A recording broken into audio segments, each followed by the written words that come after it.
اعوذ باللہ من الشیطان الرجیم بسم اللہ الرحمن الرحیم رب اشرح لی صدری ویسر لی امری واحلل عقدۃ من لسانی یفقہوا قولی واجعل لی وزیرا من اہلی۔ السلام علیکم ورحمۃ اللہ وبرکاتہ۔ جیسا کہ آپ سب کو پتہ ہے کہ یہ سیرت رسول اللہ صلی اللہ علیہ وسلم کی کلاس ہے اور آج ہمارا یہ ڈے 2 ہے، یعنی ہماری اس سال کی سیرت کی یہ دوسری کلاس ہے۔ پہلی کلاس میں ہم نے ان باتوں کو لیا تھا جس کے ذریعے ہم نے اس بات کو سمجھا کہ سیرت پڑھنا، سیرت جاننا ہمارے لیے کیوں ضروری ہے۔ تو سارا یسیر و سیرن سے یہ لفظ نکلا ہے سیرت، اور سیرت کسی بھی انسان کی پوری زندگی کا جو کتاب احاطہ کرتی ہو اسے سیرت کہا جاتا ہے۔ سیرت ابو بکر ہو سکتا ہے، سیرت حمزہ ہو سکتی ہے، یا کسی انسان کی بھی سیرت ہو سکتی ہے، جیسے سیرت شبلی نعمانی رحمۃ اللہ علیہ ہو سکتی ہے۔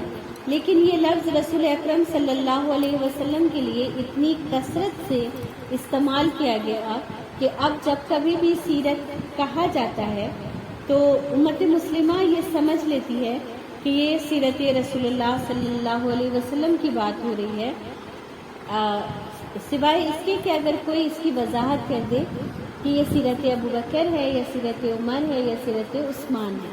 تو بہرحال یہاں پر ہم سیرت رسول اللہ صلی اللہ علیہ وسلم پڑھنے جا رہے ہیں اور سمجھنے جا رہے ہیں۔ کس کتاب سے پڑھیں گے انشاءاللہ تعالی ہم لاسٹ میں اس کے بارے میں بات کریں گے۔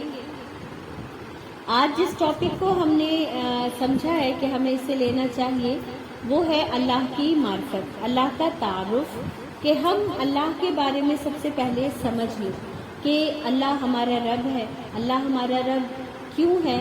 تو کیونکہ اس بات کی انفارمیشن بھی ہمیں رب کائنات نے ہی دی ہے کہ میں ہی تمہارا رب ہوں، ہے نا۔ اور اللہ تعالیٰ نے ہمیں اس بات کی نشانیاں پوری دنیا میں دکھائیں اور ہمارے اپنے وجود میں بھی دکھایا کہ اگر تم اپنے آپ میں غور و فکر کرتے ہو تو تم اس بات کو سمجھ لیتے ہو کہ میں تمہارا رب کیوں ہوں اور میں ہی تمہارا رب ہوں۔ ہم دیکھتے ہیں کہ اللہ تعالیٰ نے سورہ یاسین میں فرمایا کہ وَمَا لِيَ لَا أَعْبُدُ الَّذِي فَطَرَنِي وَإِلَيْهِ تُرْجَعُونَ، اور کیا ہو گیا ہے تمہیں کہ اور مجھے کیا ہو گیا ہے کہ میں کیوں نہ اپنے اللہ کی عبادت کروں، کیونکہ اسی نے مجھے پیدا کیا ہے اور مجھے اسی کی طرف لوٹ کر جانا ہے نا۔ تو ایک بندہ جب اس بات پر غور و فکر کرتا ہے کہ مجھے کس نے پیدا کیا اور میں کیسے وجود میں آ گیا، اور میرے وجود میں آنے کی جو چیزیں وجہ بنی ہیں ان تمام چیزوں کو کیا کوئی انسان اکٹھا کر سکتا ہے، جمع کر سکتا ہے، یا یہ ایک ایکسیڈنٹ کے طور پر کیا وجود میں آ سکتا ہے، ان تمام چیزوں پر اگر ایک انسان غور کرتا ہے تو اسے یہ بات اچھی طرح سمجھ آ جاتی ہے کہ اس کا یہ جو وجود ہے وہ اپنے آپ کبھی بھی کھڑا نہیں ہو سکتا، اور اگر ہو سکتا تو کوئی انسان اس کو ضرور پیدا کر لیتا۔ حالانکہ ہم سب اس بات کو سمجھتے ہیں کہ ہمارے عورتوں کے پیٹ میں بھی جو چیز ہوتی ہے، اگر ایک عورت کتنا بھی وش کرے، کتنا بھی چاہے، تو نہ وہ اس کے جینز کو بدل سکتی ہے، نہ اس کی عادت کو بدل سکتی ہے، نہ اس کے پیدا ہونے کے طریقے کو چینج کر سکتی ہے، اور نہ ہی جو کچھ بھی اس کے رحم میں ڈال دیا گیا ہے وہ اسے بدل سکتی ہے۔ تو یہ جو ہماری کمزوری ہے، یہ جو ہماری لاچاری ہے، یہ خود اس بات کو ثابت کرتی ہے کہ ہم سب کی ڈور کسی نہ کسی کے ہاتھ میں ہے، اور وہ ایک عظیم الشان طاقت ہے کہ جس نے ان تمام چیزوں کو انصاف کے ساتھ کنٹرول کر رکھا ہے۔ تو اور پھر جب انسان اس پر غور کرتا ہے تو اس بات کو سمجھ لیتا ہے کہ جس طریقے سے ہر روز دنیا میں بہت سارے انسان پیدا ہو رہے ہیں، اسی طریقے پر ہر روز بہت سارے لوگ ہیں جو اس دنیا سے چلے جا رہے ہیں۔ یہ کہاں جا رہے ہیں؟ یہ کیا ان کا وجود ختم ہو جاتا ہے یا پھر یہ ایک نئے وجود میں پیدا ہو جاتے ہیں؟ یہ جو کیوریوسٹی ہے انسان کے اندر، اس کو بھی تسکین ہمارا دین، ہمارا اسلام اور اللہ رب العالمین ہی عطا فرماتا ہے. اور اسی لیے اس آیت میں بندہ کہتا ہے کہ اور اسی کی طرف مجھے لوٹ کر جانا ہے. تو یہ بہت بڑا مسئلہ ہے انسانی دماغ کا کہ وہ اپنے وجود پر بھی غور کرتا ہے اور یہ بھی سوچتا ہے کہ ایک دن جب میری آنکھ بند ہو جائے گی تو پھر میں کہاں آنکھ کھولوں گا؟ کیا میرا وجود ختم ہو جائے گا؟ اور اگر ان دو باتوں پر انسان غور کرتا ہے تو وہ اپنے رب کو پہچان لیتا ہے، تو وہ اپنے رب کی معرفت حاصل کر لیتا ہے. تو ہم میں سے اگر کسی کا بھی ایمان، یقین اللہ پر اس لیول کا نہیں ہے جیسا کہ ہونا چاہیے، تو ہمیں کیا کرنا ہے؟ ہمیں ان دو چیزوں پر کام کرنا ہے کہ میں کیسے وجود میں آئی، یا میرے اندر سے جس جان نے جنم لیا ہے وہ کیسے وجود میں آیا. کیا وہ اللہ کی طاقت کے بغیر وجود میں آ سکتا تھا؟ یہ ممکن ہو سکتا تھا؟ اور اگر یہ ممکن نہیں ہے تو پھر ایک نہ ایک دن مجھے لوٹ کر اسی رب کائنات کے سامنے جانا ہے. اور آخرت کا تصور اتنا مضبوط ہونا اس لیے ضروری ہے کیونکہ اللہ پر یقین ایک بات ہے اور آخرت کا تصور دوسری بات ہے. دیکھیں، میں ہمیشہ اس بات کو غور کرتی ہوں تو سمجھ آتا ہے کہ اللہ کا وجود ہر انسان کے لیے ضروری ہے. وہ اللہ کو کسی نہ کسی روپ میں پکارتا ہے، یعنی وہ اس طاقت کو پکارتا ہے جس سے وہ اپنی امیدیں وابستہ رکھے ہوا ہے، جس کے بارے میں وہ یہ گمان کرتا ہے کہ اگر وہ چاہے تو میرے سارے معاملات حل کر سکتا ہے.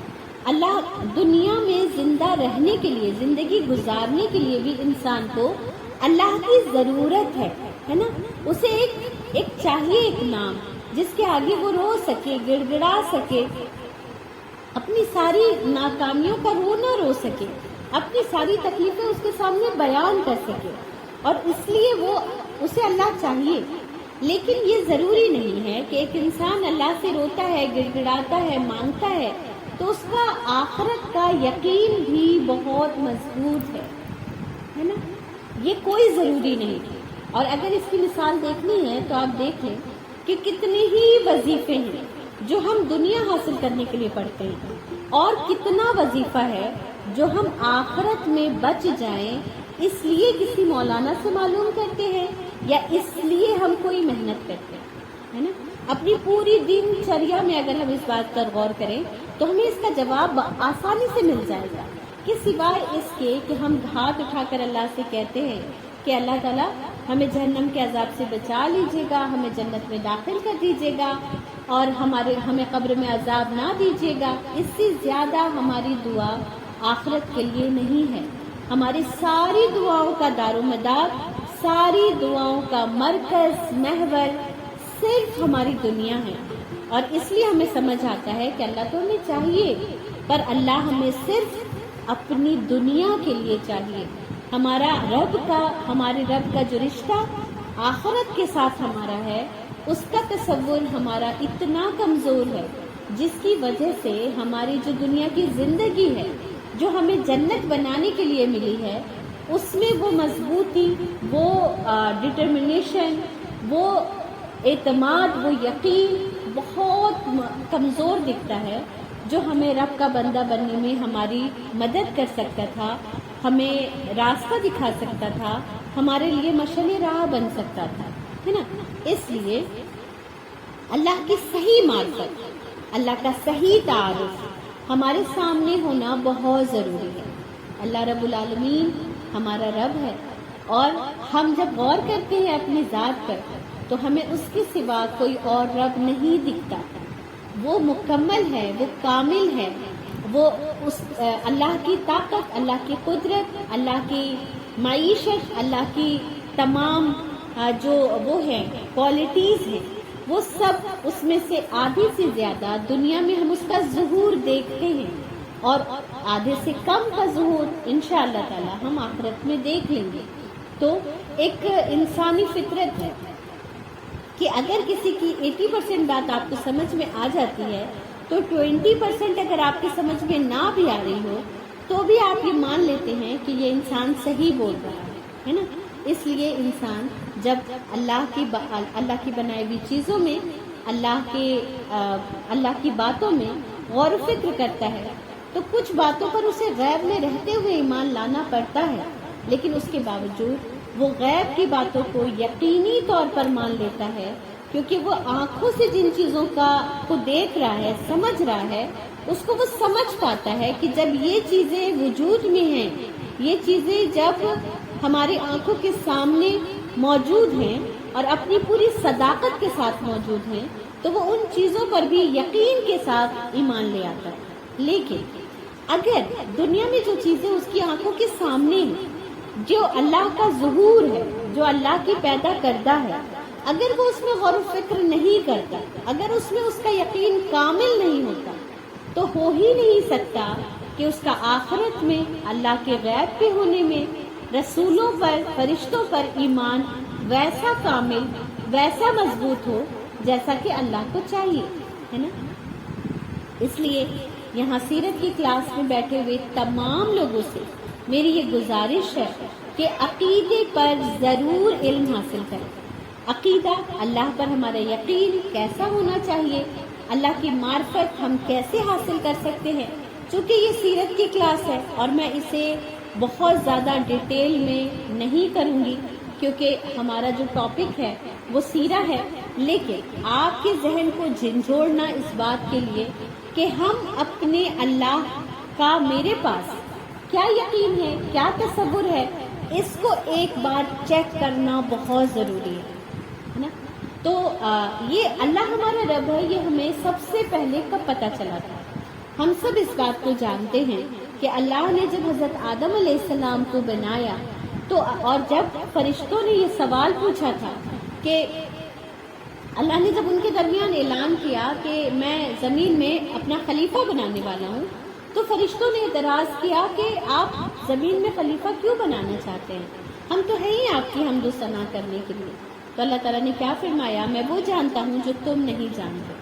اور پھر اللہ نے حضرت آدم علیہ السلام کو بنایا، اور تمام علماء مفسرین اس بات پر، ان کا اجماع ہے اور احادیثیں اس بات پر دلالت کرتی ہیں کہ تب اللہ رب العالمین نے حضرت آدم علیہ السلام کے ساتھ ساتھ تمام روحوں کو پیدا کیا ہے نا، اور ان تمام روحوں سے ایک وعدہ لیا گیا۔ جب ان تمام روحوں کو اللہ نے پیدا کیا تو ظاہر ہے ان کا پیدا کرنے والا اللہ تھا، اور اس وقت ہم سب اس بات کو اچھی طرح دلیل کے ساتھ اپنی آنکھوں سے اس بات کو جانتے تھے کہ اللہ ہمارا رب ہے۔ جیسے حضرت آدم علیہ السلام کو کوئی شک نہیں تھا کہ ان کا رب کون ہے، حضرت آدم علیہ السلام نے ایک بار بھی نہیں پوچھا کہ میرا بنانے والا کون ہے، نہیں، کیونکہ حضرت آدم علیہ السلام کو تو اللہ نے بنایا تھا، اور حضرت آدم علیہ السلام اس یقین کے ساتھ، ان کے اندر روح تھی، انہوں نے سانسیں لی تھی کہ اللہ ان کا رب ہے، اس لیے حضرت آدم علیہ السلام کو کوئی کنفیوژن نہیں تھا۔ اور اسی طریقے سے تمام روحیں جن کو اللہ نے پیدا کیا، ان کو کوئی کنفیوژن نہیں تھا کہ میرا رب کون ہے، وہ تو جانتے تھے کہ ان کا رب اللہ رب العالمین ہے۔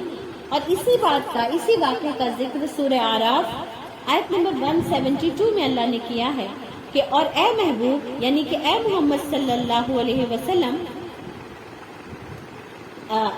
اے بنی آدم، یاد کرو جب تمہارے رب نے اولاد آدم کی پشت سے اس کی نسل نکالی، ہے نا، حضرت آدم علیہ السلام کی پشت سے پوری کی پوری روحوں کو وجود دیا گیا اور انہیں خود ان پر گواہ بنایا گیا، اور فرمایا کیا میں تمہارا رب نہیں؟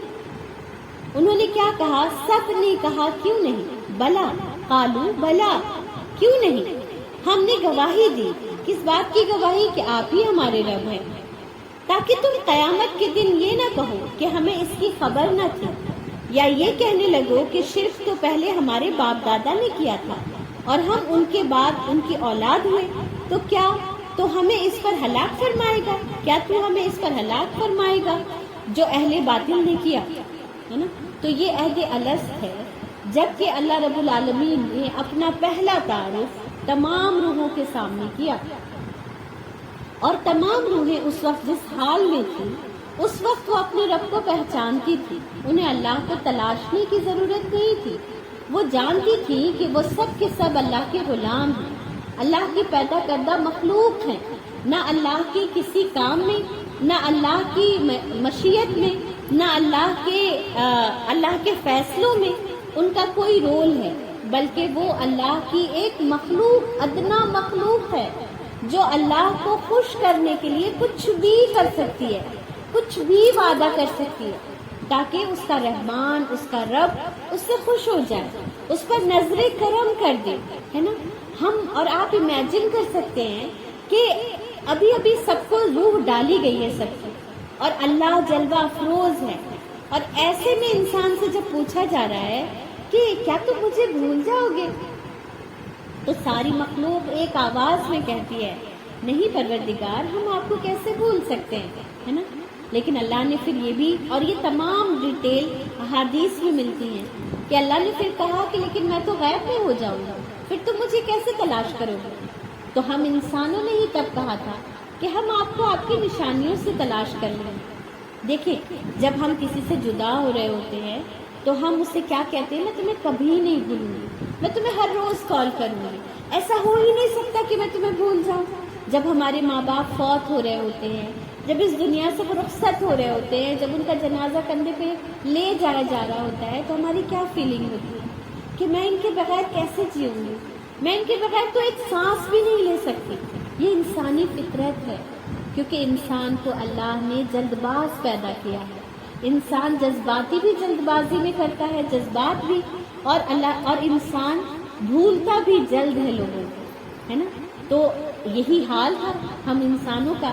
جب عہد الست میں اللہ رب العالمین اپنی محبت کے بارے میں، اپنی یاد رہنے کے بارے میں سوال کر رہا تھا، تو بھی انسان کو یہ گمان بھی نہیں گزرا تھا کہ اس پر ایک وقت ایسا آئے گا جب وہ اپنے رب کو بھول جائے گا، جب وہ اپنے رب کو پہچان نہیں پائے گا۔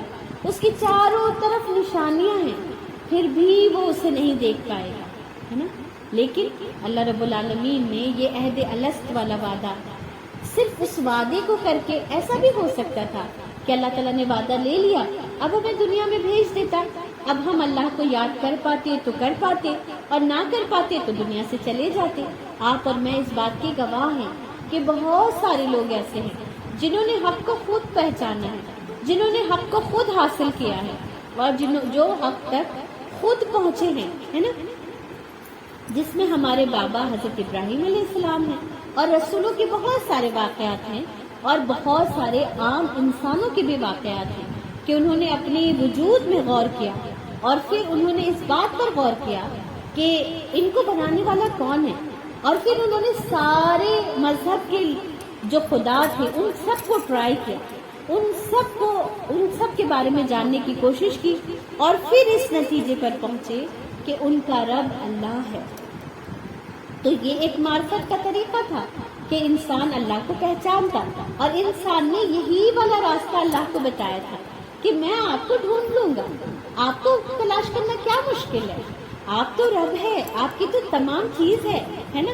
لیکن اللہ کا یہ بہت بڑا کرم ہے، اللہ کی یہ بہت بڑی مہربانی ہے، اور اسی لیے اللہ رب العالمین ہے، اللہ اسی لیے رحمان ہے، کیونکہ اللہ کی یہ بہت بڑی رحمت تھی کہ اللہ نے انسانوں کو یاد دلانے کے لیے پے در پے نبی بھیجے۔ اللہ نے انسانوں کو صرف عہد الست کے بھروسے نہیں چھوڑ دیا، بلکہ اللہ نے اپنے بندوں پر اتنا رحم کیا، اسی لیے اللہ بڑا مہربان ہے۔ ہم اسی لیے بسم اللہ الرحمن الرحیم کہتے ہیں، تاکہ شروع اللہ کے نام کے ساتھ جو بڑا مہربان اور بار بار رحم کرنے والا ہے نا۔ اللہ نے بار بار انسانیت پر رحم کیا اور اپنے بندے وہ بھیجتا رہا۔ جب حضرت آدم علیہ السلام دنیا میں غلطی کر کے اور اس کے بعد معافی مل جانے کے بعد دنیا میں بسے، تو آپ کو کیا لگتا ہے کہ اللہ کی نافرمانی کے ساتھ آئے؟ نہیں، اللہ کی فرما برداری کے ساتھ، اللہ کے احکام پر عمل کرتے ہوئے انہوں نے دنیا میں زندگی گزاری۔ غلطی ہونا ایک عام بات، ایک الگ بات ہے، پر اللہ کی یاد کو بھلا دینا، بھول جانا، یہ ایک ڈفرینٹ بات ہے نا۔ لیکن انسان میں غلطی اللہ نے رکھی، انسان کے وجود کا حصہ رکھا کہ وہ بھول جائے گا، اور پھر انسانیت جب چیزوں کو بھولنے لگی تو اللہ نے پھر نبی بھیجا، پھر نبی نے لوگوں کو سمجھایا، اور پھر دو گروپس بن گئے، ایک وہ جنہوں نے انبیاء کی روشنی میں، انبیاء کے تعلیم کی روشنی میں اللہ کو پہچان لیا، اپنے رب کو تلاش کر لیا، اپنے رب تک وہ پہنچ گئے، اور اللہ نے جو ان کے لیے آسانی کی تھی کہ تم رسولوں کی بات سن لو، اور اللہ نے اس وقت بنی آدم سے یہ بھی وعدہ لیا تھا کہ اب جب کبھی بھی تمہاری طرف رسول بھیجے جائیں گے تو تم ان کی بات سنو گے اور مانو گے۔ یہ حضرت آدم علیہ السلام کی اولادوں سے وعدہ لیا اللہ نے، اور اس وعدے کو انسان اس وعدے کو بھی بھول گیا، پر اللہ نے اس کے اندر ایک مزاج رکھا ہے کہ اچھی باتیں اسے اپیل کرتی ہیں۔ اللہ نے اس کے اندر ایک دین فطرت رکھا ہے۔ آپ دیکھیں، سچ سچ اچھی بات ہے، جھوٹ غلط بات ہے، اس کے لیے ہمیں کسی قرآن کی تعلیم کی ضرورت نہیں ہے، یہ ہمارے دین فطرت میں شامل ہے، ہمارے اندر ان بلٹ ہے کہ کسی کو دھوکہ دینا بری بات ہے اور کسی کے ساتھ اچھا سلوک کرنا، اسے پورا دینا، یہ اچھی بات ہے، اس سے کوئی انسان انکار نہیں کر سکتا۔ تو کچھ چیزیں اللہ نے دین فطرت یعنی کہ ہمارے اندر ڈالی، اور کچھ چیزوں کے لیے اللہ نے رسول بھیجے۔ اللہ نے بار بار پے در پہ رسول بھیجے، اور جن کی ایک لمبی فہرست ہے، اور جس میں سے بہت سارے رسولوں کے بارے میں ہم الحمدللہ سیرت کی کلاس میں پہلے کلاس کر چکے ہیں، اور جس کے ویڈیوز آپ لوگوں کے پاس اویلیبل ہیں۔ بہت سارے اور بھی ریسورسز ہیں، آپ اگر پڑھنا چاہتی ہیں تو قصص الانبیاء نام کی ایک بک ہے، آپ اس سے استفادہ حاصل کر سکتی ہیں، اور پڑھنے کی عادت ضرور ڈالیں۔ جو مطالعہ ہے وہ آپ کو جو علم عطا کرتا ہے اس کا کوئی مقابلہ نہیں، کوئی مقابلہ نہیں۔ یہ جو ہم کلاسز لیتے ہیں یہ ایک موٹیویشن ہوتا ہے، یہ ایک طریقہ کار ہے اس علم کو مضبوطی دینے کا، لیکن اصل علم کتابوں کا علم ہے، اور اس کو پڑھنا، اس کو سمجھنا ہمارے لیے بہت ضروری ہے۔ تو اللہ اس کے آگے کی سلائیڈ لے لیں شہنا۔ اب ہمیں یہ سمجھنا ہے کہ اللہ نے رسول بھیجے اور پے در پہ رسول بھیجے، پھر آخری رسول رسول اکرم صلی اللہ علیہ وسلم پر اس نبوت کو ختم کیا گیا، اور رسول اللہ صلی اللہ علیہ وسلم کی تعلیم کو ہی ہمارے لیے حرف آخر بنا دیا گیا۔ ان پر جو کتاب اتاری گئی اسے ہم القرآن کہتے ہیں، اور قرآن ہی وہ کتاب ہے جو ہمارے لیے راہ ہدایت ہے، اور آنے والی تمام نسلوں کے لیے راہ ہدایت ہے، یعنی قیامت تک کے لیے یہ کتاب کافی ہے۔ اور اس کتاب کو جس پر اتارا گیا اسے ہم رسول اکرم صلی اللہ علیہ وسلم کہتے ہیں۔ ان کی سیرت کو جاننا کیوں ضروری ہے؟ تاکہ ہم اس بات کو سمجھ سکیں کہ اللہ رب العالمین کے حکم پر کیسے چلا جائے گا۔ حضرت عائشہ رضی اللہ تعالیٰ عنہ سے جب پوچھا گیا کہ رسول اکرم صلی اللہ علیہ وسلم کا اخلاق کیسا تھا، تو آپ نے فرمایا کہ وہ چلتا پھرتا قرآن تھے، ہے نا۔ تو قرآن دراصل محمد رسول اللہ صلی اللہ علیہ وسلم کا اخلاق ہے، ان کا کردار ہے، ان کی تعلیم ہے، اور وہ علم ہے جو اللہ رب العالمین نے ان کو عطا کیا، اور انہوں نے اس پر چل کر دکھایا، انہوں نے اس کو کیسے فالو کرنا ہے یہ بتایا۔ رسول اللہ صلی اللہ علیہ وسلم اللہ کے رسول ہیں، اور اس معاملے میں ہمارے پاس کچھ غلط عقیدے بھی شامل ہو گئے، جیسے کہ ایک وہ ہے فرقہ ہے جو اس بات کو سمجھتا ہے کہ اللہ کے رسول کے لیے ہی اس دنیا کو بنایا گیا، حالانکہ ہمارے پاس کسی بھی حوالے سے ایسی کوئی دلیل نہیں جس میں اس بات کو ثابت کیا گیا ہو کہ رسول اللہ صلی اللہ علیہ وسلم کے لیے یہ دنیا بنائی گئی، ہے نا۔ اللہ نے قرآن میں اس بات کو تفصیل کے ساتھ بیان کر دیا کہ اللہ نے دنیا بنائی اور حضرت آدم علیہ السلام کو اس میں خلیفہ بنایا۔ رسول اللہ صلی اللہ علیہ وسلم کے معاملے میں جو ہم غلو کرتے ہیں وہ یہ اس حد تک ہم پہنچ جاتے ہیں کہ ہم اللہ کے رسول صلی اللہ علیہ وسلم سے مانگنے لگتے ہیں، ہم اللہ کے رسول صلی اللہ علیہ وسلم کو اللہ سے اوپر کا نعوذ باللہ کبھی کبھی درجہ دے دیتے ہیں۔ تو ہمیں اس بات کو سمجھنا ہے کہ رسول اکرم صلی اللہ علیہ وسلم نے بھی اپنے بارے میں کیا کہا کہ میں نہیں ہوں مگر اللہ کا ایک بندہ، اور اسی بات کی تو ہم گواہی دیتے ہیں کہ اشہد ان لا الہ الا اللہ و اشہد ان محمدا عبدہ و رسولہ، کہ محمد اللہ کے بندے اور اس کے رسول ہیں۔ تو اللہ کا بندہ ہونا چھوٹی بات نہیں ہوتی، اللہ کا بندہ ہونا بہت بڑی بات ہے اور بہت اعزاز کی بات ہے۔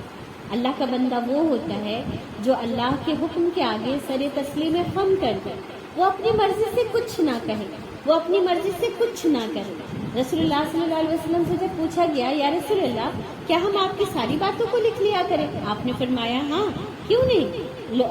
صحابہ کرام نے کہا یا رسول اللہ جو کبھی آپ ہنستے ہیں، مسکراتے ہیں اور کبھی آپ ناراض ہو جاتے ہیں۔ رسول اکرم صلی اللہ علیہ وسلم کے کہنے کا مفہوم یہ تھا کہ آپ ہر بات کو لکھ لیا کریں، کیونکہ نبی اپنی مرضی سے کچھ بھی نہیں کرتا ہے نا۔ تو صدقے جائیں، قربان جائیں ان رسولوں پر جن کے ذمے اللہ نے ایک کام لگایا اور انہوں نے اپنی پوری جانفشانی کے ساتھ نہ کہ اس کام کو پورا کیا بلکہ اپنی پوری زندگی اس کام کے لیے نچھاور کر دی ہے نا۔ تو نبی کو نبی کے مقام پر سمجھنا یہ بہت ضروری ہے، اور نبی کو نبی کے مقام پر سمجھ کر ایسا نہیں ہے کہ نبی کی حیثیت کم ہو جاتی ہے، بلکہ نبی اس حیثیت کو پہنچ جاتا ہے جسے انسانیت کا معراج کہتے ہیں، کہ اس سے آگے کوئی بندہ عبادت میں تقویٰ میں پہنچ ہی نہیں سکتا جہاں پر انبیاء علیہ الصلاۃ والسلام پہنچ گئے ہے نا۔ اور آپ صلی اللہ علیہ وسلم ایک طبقہ ایسا بھی ہے جو آپ کو بالکل انسانوں کے برابر کر دیتا ہے نا۔ جیسے ایک طبقہ تو وہ ہے جو آپ کو نور بنا دیتا ہے، نور علی نور ہے نا۔ تو دیکھیں ہم جب اللہ کے رسول کو نور بنا دیتے ہیں نا، تو اس بات کو ہمیشہ یاد رکھیں کہ انسان مٹی سے بنا ہے نا، اور جن آگ سے بنے اور فرشتے نور سے بنے، لیکن اللہ نے انسان کو سجدہ کرنے کا حکم دیا۔ تو اگر نور سے پیدا ہوئی بھی مخلوق اتنی عظیم الشان ہوتی تو اللہ نے انسانوں کو نور ہی سے بنایا ہوتا ہے نا، لیکن اللہ نے انسانوں کو مٹی سے بنایا ہے۔ اس لیے یہ سمجھنا کہ ہم اللہ کے رسول صلی اللہ علیہ وسلم کو نور بنا دیں گے تو اس کا مطلب ہے ہم انہیں بہت عزت، بہت مرتبہ دے دیں گے، تو یہ ہماری غلط فہمی ہے۔ اللہ نے انہیں جیسا چاہا، جس طریقے سے چاہا انہیں پیدا کیا، بنایا، اور اس کے بارے میں کسی فتنے فساد میں پڑنے کے لیے نہ اللہ نے ہمیں حکم دیا نہ ہمارا یہ کرنے کا کام ہے نا۔ اللہ نے انہیں انبیاء کا سردار کہا تو ہم مانتے ہیں اس بات کو کہ وہ تمام انبیاء کے سردار ہیں، اور وہ تمام انبیاء کے سردار کیوں ہیں، کیسے ہیں؟ دیکھیں انسانیت کو اللہ نے جس چیز سے فضیلت عطا کی وہ علم ہے نا۔ اللہ نے حضرت آدم علیہ السلام کو جو فرشتوں پر فضیلت عطا کی، اس کے لیے جو دلیل اللہ نے دی وہ کیا دی؟ وہ علم دیا۔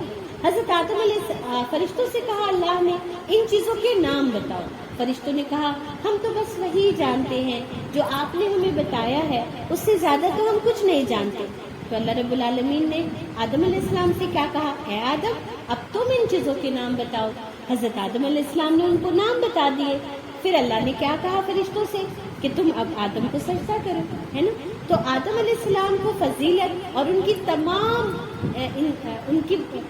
تمام اولاد کو فضیلت کس بنیاد پر حاصل ہوگی؟ علم کی بنیاد پر۔ اب آتے ہیں رسول اللہ صلی اللہ علیہ وسلم کی طرف۔ رسول اللہ صلی اللہ علیہ وسلم سید الانبیاء ہیں۔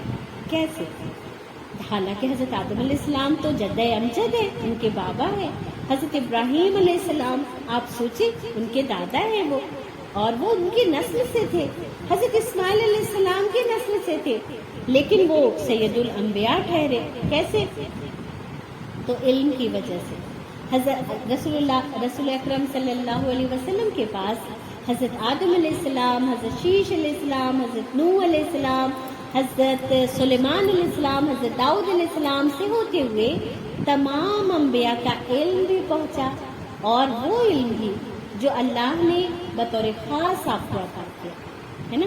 تو سارے نبیوں سے زیادہ علم آپ کے پاس تھا، اس لیے اللہ نے آپ کو سید الانبیاء بنایا ہے نا۔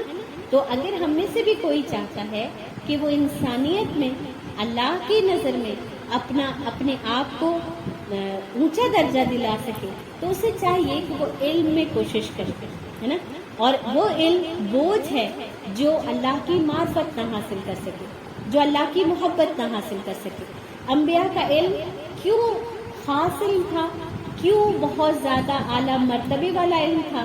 کیونکہ انہوں نے اس علم کے ذریعے اپنے رب کو راضی کیا۔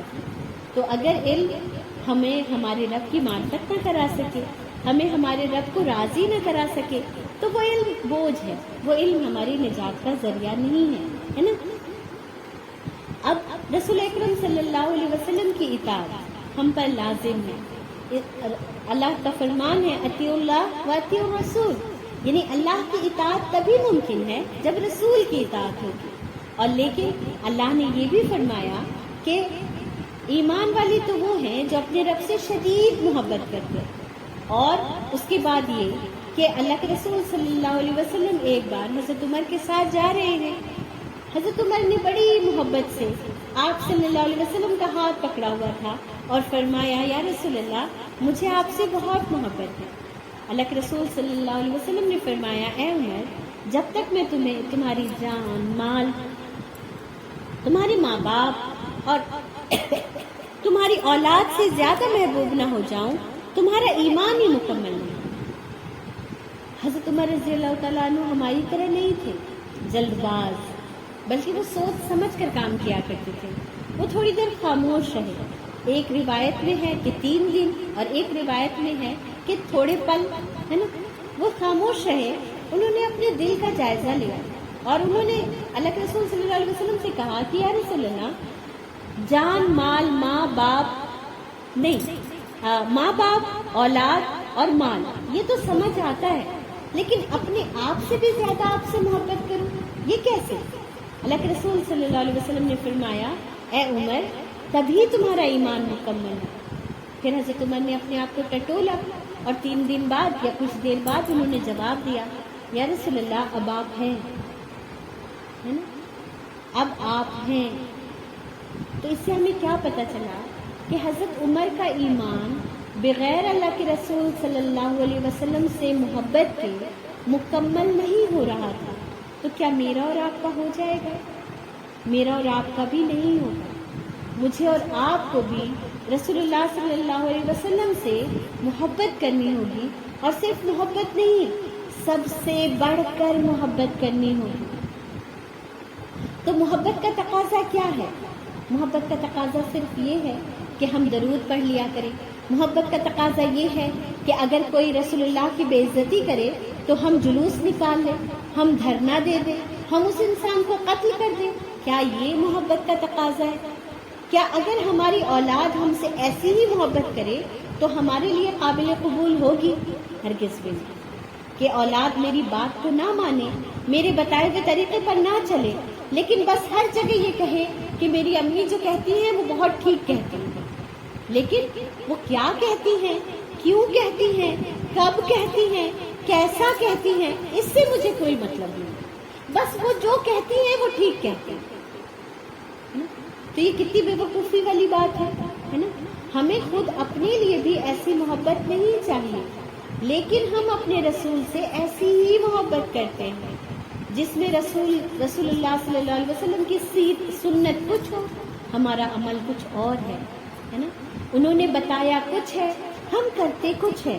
یہ ہمارا طریقہ کار ہے جسے ہمیں بدلنا ہوگا، تبھی ہم رسول اکرم صلی اللہ علیہ وسلم کی محبت کا دم بھر سکتے ہیں۔ اور کیا یہ سیرت کو جانے بغیر ممکن ہے؟ تو سب سے بڑا جواب ہے نہیں، ہرگز بھی نہیں۔ بلکہ سیرت رسول اللہ صلی اللہ علیہ وسلم کو سمجھے بغیر ہم قرآن کو بھی صحیح طریقے سے نہیں سمجھ سکتے۔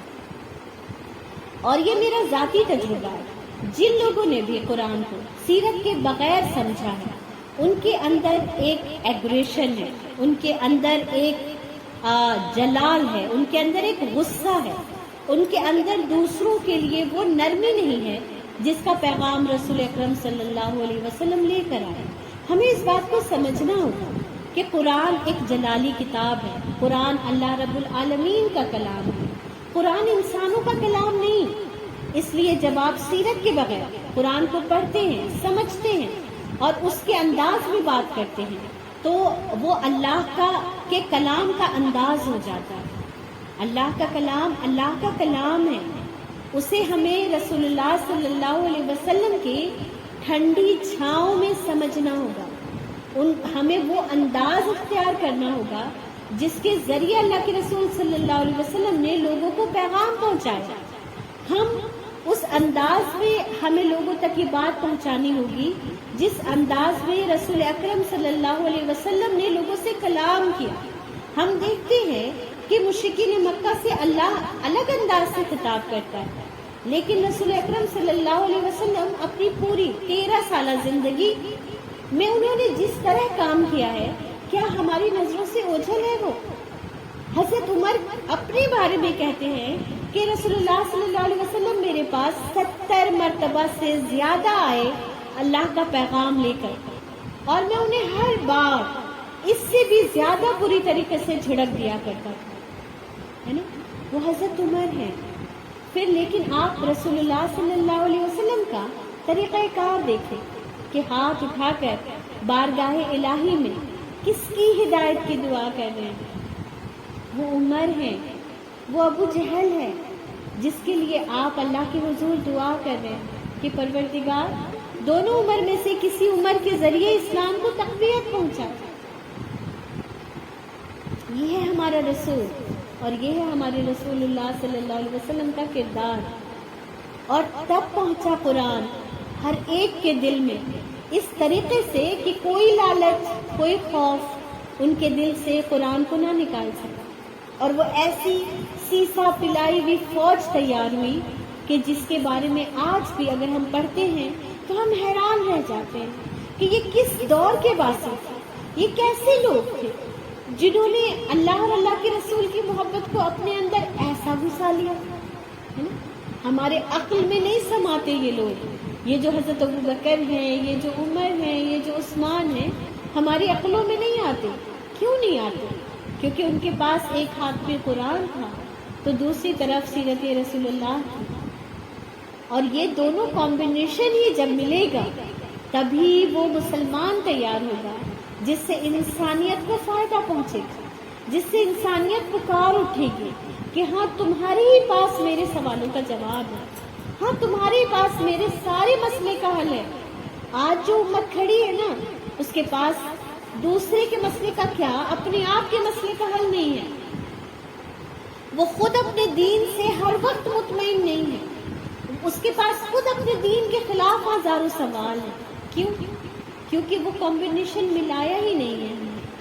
تو اس لیے ہمیں اس بات کو سمجھ لینا ہے کہ ہم ہرگز بھی قرآن کو صحیح طریقے سے نہیں سمجھ سکتے جب تک کہ ہم رسول اکرم صلی اللہ علیہ وسلم کی سیرت کو نہ سمجھ لیں. اور اللہ نے قرآن میں فرمایا کہ رسولوں کے سب احکام ہم آپ کے سامنے آپ کے دل کی تسکین کے لیے بیان کر رہے ہیں، ہے نا؟ اللہ رب العالمین نے ہماری تسکین کا بہت خیال رکھا ہے. رسول کو تسلی دی کس کے ذریعے؟ رسولوں کے واقعات کے ذریعے، کہ یہ تم نہیں ہو جس پر یہ ساری مشکلیں آئی ہیں، یہ تم نہیں ہو صرف جو اللہ کا پیغام لے کر کھڑے ہو گئے ہو تنہا، بلکہ ہر رسول نے ہر دور میں یہی کام کیا اور تمہیں بھی یہی کرنا ہے.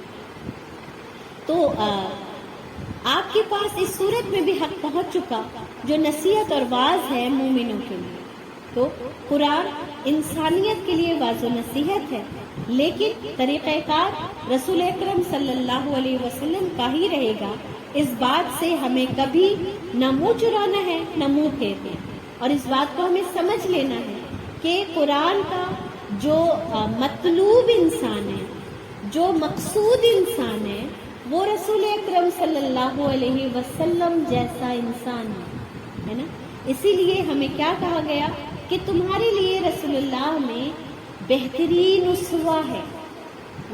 حضرت عائشہ رضی اللہ تعالیٰ عنہ سے ایک بار عبداللہ بن مسعود نے کہا کہ آپ ان کے عبادت کا حال بتائیں، تو انہوں نے کیا کہا کہ کیا تم سورہ مزمل نہیں پڑھتے، ہے نا؟ تو اللہ کے رسول صلی اللہ علیہ وسلم سراپا قرآن تھے، لیکن وہ کیسا قرآن تھا جن کے اندر اتنی نرمی تھی، جن کے اندر اتنا معاف کرنے کا جذبہ تھا، جن کے اندر اللہ کے لیے کام کرنے کی جو اسپرٹ تھی، جس عمر میں تھی، وہ اس کو ہم اگر ایک بار غور کر لیں تو ہمیں سمجھ آ جائے کہ ہمیں کس راستے پر چلنا ہے اور کس طریقے پر چلنا ہے نا، انشاءاللہ تعالی۔ مائک میوٹ کر لیں آپ اپنے پلیز۔ اگر ہم غور کرتے ہیں تو ہمیں سمجھ آتا ہے کہ یہ اللہ کی خصوصی مدد تھی، اور یہ رسول اللہ صلی اللہ علیہ وسلم کی جرنی پورے کا پورا ایک معجزہ تھی۔ ہم عقل میں واقعی بات نہیں آتی، اور جس کا ذکر ابھی میں نے تھوڑی دیر پہلے کیا کہ یہ وہ کلام تھا، اور یہ رسول اللہ صلی اللہ علیہ وسلم کی ایک معجزے والی شخصیت تھی جس نے انسانیت کو وہ دور دکھایا جس کا وہ تصور بھی نہیں کر سکتے، کہ 23 سال کی زندگی میں جو کامیابی اللہ تعالیٰ نے انہیں عطا فرمائی وہ رہتی دنیا تک کے لیے ایک معجزہ ہے۔ اور اس کو آپ اس طریقے سے دیکھ سکتے ہیں کہ یہ جو پوری سیرت کی جرنی ہے، رسول اکرم صلی اللہ علیہ وسلم 40 سال میں نبی بنائے گئے ہے نا، اور اس کے بعد 23 سال تک آپ اس دنیا میں رہے، یعنی کہ 63 سال کی عمر میں اللہ نے آپ کو وہ کام آپ سے لیا جس کے لیے انسانیت کو پوری نسلیں لگانی پڑتی ہیں، اور یہ اللہ کا ایک بہترین معجزہ تھا کہ اللہ نے اپنے حبیب کے ذریعے نہ کہ یہ صرف اللہ اسلامی تعلیمات کو کیسے عمل میں لایا جائے گا اور کیسے اسے نافذ کیا جائے گا یہ انسانیت کو بتایا جائے، بلکہ اس کے لیے طریقہ کار کیا اختیار کیا جائے گا۔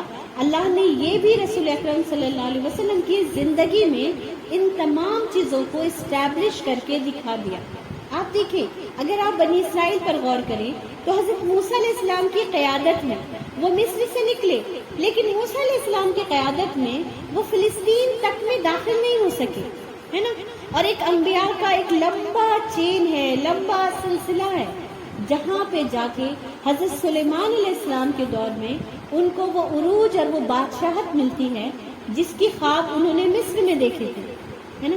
لیکن اللہ کے رسول صلی اللہ علیہ وسلم کو اللہ نے ایک ایسی حکومت، ایک ایسا نظام دیا جو نہ کسی تلوار کے ذریعے، نہ کسی ایسی کوئی کرامات دکھا کر حاصل کیا گیا، بلکہ صرف اللہ کی تعلیمات اور اس کی ٹریننگ یافتہ لوگوں کی ایک جماعت، اور وہ بھی چھوٹی سی جماعت کھڑی ہوئی اور اتنا بڑا کام وجود میں آیا جس کا ہمیں کوئی نظیر نہیں ملتی۔ تو اس کو اس نظریے سے سمجھنا بہت ضروری ہے۔ معجزہ یہ نہیں ہوتا کہ آپ کوئی جادو دکھا دیں، معجزہ کیا ہوتا ہے جو ہماری عقل کو حیران کر دے، ہے نا، عاجز کر دے۔ اللہ کا وہ کام، اللہ کا وہ نظام جو عقل کو عاجز کر دے اور عقل میں بات نہ سمجھ آئے، بات سما نہ سکے، ایسی بات کو معجزہ کہتے ہیں۔ لیکن معجزہ رونما ہوتے ہیں، معجزہ اللہ کرتا ہے، اور اللہ نے اپنے انہی تمام چیزوں کو معجزہ کہا، جس میں قرآن کی آیات بھی ہمارے لیے معجزہ ہے نا۔ تو اب ہمارے لیے اس میں کیا ہے کہ رسول اللہ صلی اللہ علیہ وسلم کی یہ پوری زندگی ہمارے لیے ایک رول ماڈل ہے، اور اب ہم اپنے لیے جو راہ عمل متعین کریں گے وہ رسول اللہ صلی اللہ علیہ وسلم کی زندگی سے ہی رہنمائی لے کر کریں گے۔ میں اسی لیے کہتی ہوں کہ ایک انسان کی زندگی میں یہ بھی ہو سکتا ہے کہ اس کی پوری زندگی رسول اللہ صلی اللہ علیہ وسلم کی مکے کی 1 سال کی زندگی ہے، اور اسے پوری زندگی اپنے اسی ایک کام کی جدوجہد میں لگا دینا پڑے۔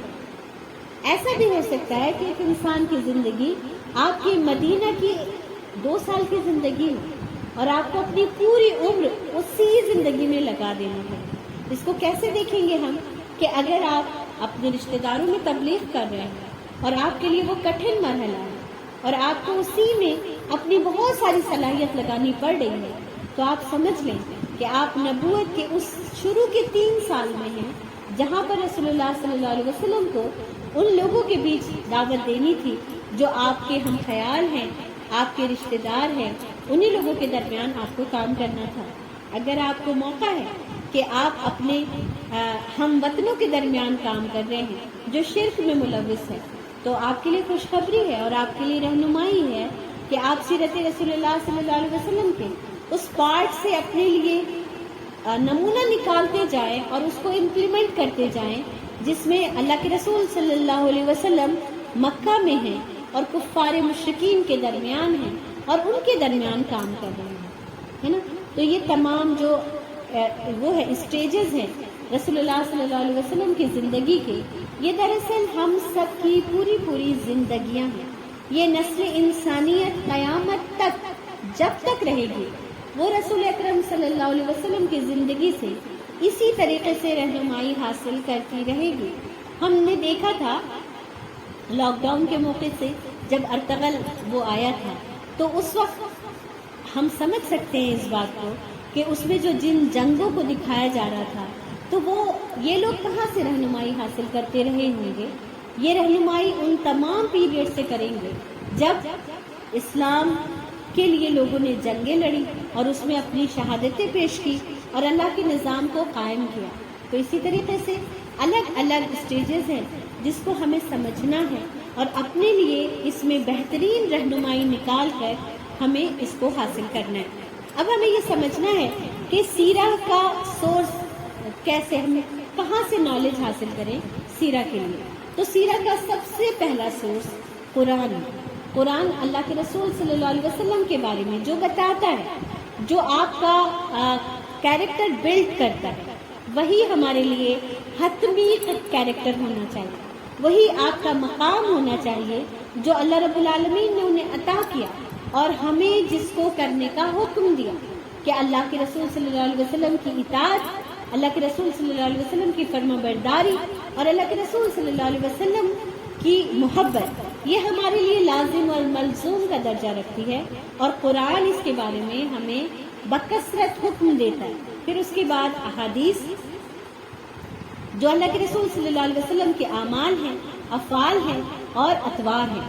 ان تمام چیزوں کی نظر سے ہم اللہ کے رسول صلی اللہ علیہ وسلم کی سیرت کو متعین کرتے ہیں اور آگے جو آپ کے سامنے چیزیں پیش کی جائیں گی وہ انہی چیزوں کی روشنی میں ہوں گی انشاءاللہ تعالی. اور صحابہ کی بک سے جو صحابہ کرام لکھ کر گئے، ان کے بارے میں بتا کر گئے، اور صحابہ کرام اپنی اولادوں کو بھی سیرہ کا درس اسی طرح دیا کرتے تھے جیسا کہ قرآن کا درس دیا کرتے تھے، ہے نا. سعد بن وقاص کے بیٹے سے یہ روایت منقول ہے کہ ہمارے بابا ہمیں سیرہ اس طرح پڑھایا کرتے تھے جیسے کہ وہ ہمیں قرآن پڑھایا کرتے تھے، ہے نا. کیونکہ صحابہ کرام اس بات کو جانتے تھے کہ سیرہ کے بغیر قرآن کو نہیں سمجھا جا سکتا، اور اگر سمجھا جائے گا تو انسان اس میں خطا کرے گا، غلطیاں کرے گا اور اللہ سے اجر کے بجائے گنہگار ہو جائے گا، ہے نا. تو یہ ہمارا ریسورسز ہے سیرہ کے لیے. اور جن لوگوں نے سیرہ کی کتاب کو سب سے پہلے لکھا، دیکھیں احادیث آپ صلی اللہ علیہ وسلم کی زندگی کے کچھ کے زمانے میں ہی لکھی جانے لگی، ہے نا. حضرت ابو ہریرہ لکھا کرتے تھے، بہت سارے صحابی ہیں جو آپ صلی اللہ علیہ وسلم کی باتوں کو لکھ لیا کرتے تھے. اس کے لیے باضابطہ ایک اصحاب صفہ، ایک چبوترا تھا جہاں پر لوگ رہتے تھے تاکہ وہ آپ کی باتوں کو درج کر لیں، ہے نا. تو حدیثیں آپ صلی اللہ علیہ وسلم کی زندگی میں لکھی جانی شروع ہو گئی تھی، لیکن سیرہ اس طریقے سے نہیں لکھی جا رہی تھی جس طریقے سے آج ہمارے پاس موجود ہے. اس کے لیے جو سب سے پہلے اسکالر جنہوں نے اس کو لکھا وہ ابن اسحاق ہیں، اور اس کے بعد ابن ہشام نے اس کو لکھا ہے، اور یہی سیرہ کا اصل سورس ہے. آپ کو جتنے لوگوں کی بھی کتابیں ملیں گی سیرت کی، چاہے سیرت سرور کائنات ہے، چاہے سیرت محمد صلی اللہ علیہ وسلم ہے، چاہے سیرت النبی شبلی نعمانی رحمۃ اللہ علیہ کی ہے، چاہے الرحیق المختوم صفی الرحمان مبارک پوری کی ہے، یہ تمام سیرت کی جتنی کتابیں ہیں اس کا سورس جو مین کتاب ہے وہ یہی دونوں ہیں. اور ابن اسحاق کی کتابیں تو اب موجود بھی نہیں ہیں، بلکہ ابن اسحاق رحمۃ اللہ علیہ کی کتابوں کے جو اجزاء تھے وہ ابن ہشام کی کتابوں میں ملتے ہیں، ہے نا. ان کا جو اصل وہ ہے بک ہے وہ اب اویلیبل نہیں ہے، اور یہ اس میں ہے، عربی میں ہے اور اس کو ٹرانسلیٹ کیا گیا ہے. تو ہمیں اس بات کو سمجھنا ہے کہ کچھ چیزیں سیرہ میں آپ کو ایسی بھی ملیں گی جو آپ کو سمجھ نہیں آئیں گی کہ یہ صحیح ہے یا یہ غلط ہے. تو اس کے بارے میں علماء یہ کہتے ہیں کہ سیرت کو اس طریقے سے نہیں وہ کیا گیا، کھنگالا گیا جس طریقے سے حدیث کو کھنگالا گیا. اس لیے سیرت میں اگر اس طرح کی کرامات یا کسی ایسی چیزوں کو آپ انوالومنٹ دیکھیں تو اسے یہ ہرگز مت سمجھیں کہ سیرت کا پڑھنا اور مطلب اوتھینٹک نہیں ہے، یا اس کے بارے میں ہم جانکاری لے رہے ہیں تو ہمارے پاس کوئی اوتھینٹک سورس نہیں ہے، ہے نا. بلکہ اس کو علماء اس طریقے سے دیکھتے ہیں کہ جب انسانوں نے اس کو لکھا تو دوسرے نظریے سے بھی اس کو دیکھا، اور ان کے بعض معجزات، اللہ کے رسول صلی اللہ علیہ وسلم کے بعض کرامات کو بڑھا چڑھا کر لکھ دیا گیا، جس کے ذریعے یہ والا جو ہمیں وہ ہے وہ ملتا ہے. یعنی جب وہ واقعات آئیں گے انشاءاللہ تعالیٰ تو میں آپ کو مینشن کر دوں گی کہ کس کے بارے میں بات کر رہی تھی، ٹھیک ہے انشاءاللہ. تو یہ سیرت کے گریٹ اسکالرز ہیں ابن اسحاق اور ابن ہشام. ان کے نام آپ کو یاد رہنے چاہیے کیونکہ یہ وہ لوگ ہیں جنہوں نے سیرت پر سب سے پہلے قلم اٹھایا اور سب سے پہلے بات کی. اب ہم بات کر لیتے ہیں اس بک کی جو ہم پڑھنے جا رہے ہیں، ہے نا، جس کو ہم نے اپنے لیے وہ بنایا ہے، سورس بنایا ہے سیرت کو پڑھنے کا. دیکھیں یہ میری کمزوری ہے کہ میں کسی بھی بات کو بغیر لکھے ہوئے اور بغیر کسی بک سے ریفرنس لیے ہوئے نہیں کر سکتی. یہ میری کمزوری ہے، یا پھر یہ بھی کہہ سکتے ہیں کہ یہ میرے اپنے بچاؤ کا ایک طریقہ ہے، ایک انداز ہے کہ میں اللہ کے حضور جواب دہ نہ ہو جاؤں کہ یہ بات تم نے کہاں سے کی، ہے نا. تو اس لیے، اور نہ میرا اتنا علم ہے کہ میں اپنے علم پر بھروسہ کرتے ہوئے کسی کام کو شروع کروں. تو اس لیے ہم نے جس کتاب کا انتخاب کیا ہے وہ الرحیق المختوم ہے، اور یہ دنیا کی نمبر 1 انعام یافتہ کتاب ہے. یہ سعودی میں ایک وہ ہوا تھا سیرت کا ایک کیا کہیں گے، سیرت کی بک لکھے جانے کا ایک مقابلہ ہوا تھا. تو اس میں یہ بک انڈیا کے ہیں، یہ جو اسکالر ہیں صفی الرحمان مبارک پوری صاحب، اور یہ جو الرحیق المختوم ہے اس کو جب آپ پڑھیں گے تو شروع میں ان کی بھی سیرت لکھی ہوئی ہے اس میں، کہ یہ کہاں پیدا ہوئے، کہاں علم حاصل کیا، اور کیسے کیسے اس کتاب کو لکھنے کی جرنی ہے. وہ بھی آپ کو ضرور پڑھنا چاہیے. وہ بھی ایک مزیدار اور ایمان افروز واقعہ ہے جس کو پڑھ کر کے ہمیں بھی یہ شوق پیدا ہوتا ہے کہ انسان اگر ارادہ کرے اور کچھ کرنے کا تو اللہ تعالیٰ کیسے غیبی مدد کے ذریعے اس کام کو پورا کروا دیتا ہے. انسان ارادہ تو کرے، سوچے تو صحیح کہ مجھے اللہ کے لیے کام کرنا ہے. تو الرحیق المختوم دنیا کی پہلی انعام یافتہ کتاب ہے، اور اوتھینٹک ہونے پر اس کو انعام ملا ہے. اس لیے ہم نے اس کتاب کو ترجیح دی، اور اس کی زبان بھی چونکہ اور کتابوں کے مقابلے میں آسان ہے. اور جیسے شبلی نعمانی رحمۃ اللہ علیہ کی کتاب بھی سیرت النبی وہ ہے، اردو میں ہے، لیکن اس میں جو الفاظ استعمال کیے گئے ہیں وہ کافی ایکسپلین کرنے والے ہیں نا، کہ آپ کو اس کو بہت ایکسپلین کرنا پڑے گا. اور پھر وہ 4 جلدوں میں ہے تو کافی ضخیم ہو جاتی ہے صفحے کے اعتبار سے. تو ہمیں کم سے کم وقت میں سیرت کو اچھی طریقے سے پڑھنا تھا، سمجھنا تھا، اس لیے ہم نے الرحیق المختوم کا انتخاب کیا. آگے کی کلاسز میں انشاءاللہ تعالیٰ اسی کے پیجز ہوں گے جو انشاءاللہ آپ کو شیئر کیے جائیں گے، اور ہم وہیں سے پڑھیں گے. ایکسپلینیشن انشاءاللہ بہت ساری سیرت کی کتابیں جو میں نے اپنے مطالعے میں رکھی ہوئی ہیں اس سے استفادہ کروں گی، جس میں سے حیات سرور کائنات ہے، اور السیرت النبی ہے جو شبلی نعمانی رحمۃ اللہ علیہ کی ہے، اور اس کے بعد محمد عربی ہے، در یتیم ہے، اور پھر اس سے پہلے ہم نے جس کتاب سے سیرت کو کیا تھا وہ تجلیات نبوت تھی، جو کہ صفی الرحمان صاحب کی ہی تھی، لیکن وہ مختصر ہے اور یہ تھوڑی سی اس سے وضاحت والی ہے نا انشاءاللہ تعالی. تو اس دعا کے ساتھ کہ اللہ رب العالمین ہم سے وہ کام لے لے جس سے اللہ راضی ہو جائے، اور ہم یہ کتاب صرف اللہ کے رسول صلی اللہ علیہ وسلم کی محبت میں ہم نے اٹھایا ہے اور پڑھنا شروع کر رہے ہیں، اس دعا کے ساتھ کہ اس کتاب کو ختم کرنے تک اللہ تعالی ہمارے دل میں رسول اللہ صلی اللہ علیہ وسلم کی سچی محبت، ان کا سچا وارث ہمیں بنا دے، ان کی سچی محبت ہمارے دل میں ڈال دے، اور ہم اس کام کو کر سکیں جس کا اللہ نے ہم پر فریضہ عائد کیا ہے اور رسول اللہ صلی اللہ علیہ وسلم نے جس کے لائق ہمیں سمجھا تھا اور ہمیں وصیت کی تھی کہ میرے بعد اس کام کو تمہیں کرنا ہے۔ تو اللہ سے ڈھیر ساری دعاؤں کے ساتھ کہ اللہ تعالیٰ آپ کے اور میرے وقت میں برکت عطا فرمائے، اللہ تعالیٰ وہی الفاظ ہمارے منہ سے نکلوائے جو اللہ کے یہاں قبول ہو جائیں اور ہماری سفارش کا، ہماری شفاعت کا ذریعہ بن سکے، اور اللہ تعالیٰ ہمیں اپنے حبیب کی امتی بنا کر ہی زندہ رکھے، اور اسی حال میں ہمیں موت آئے کہ اللہ ہم سے راضی ہو اور ہم سنت رسول اللہ صلی اللہ علیہ وسلم پر ہوں۔ سبحانک اللہم و بحمدک نشہد ان لا الہ الا انت نستغفرک و نتوب الیک۔ سبحان ربک رب العزت عما یصفون وسلام علی المرسلین والحمد للہ رب العالمین، آمین۔ جن لوگوں کو جانا ہے وہ جا سکتے ہیں، اور 2 ہاتھ ریز ہیں، ان کو اگر کوئی سوال پوچھنا ہے تو آپ پوچھ سکتے ہیں۔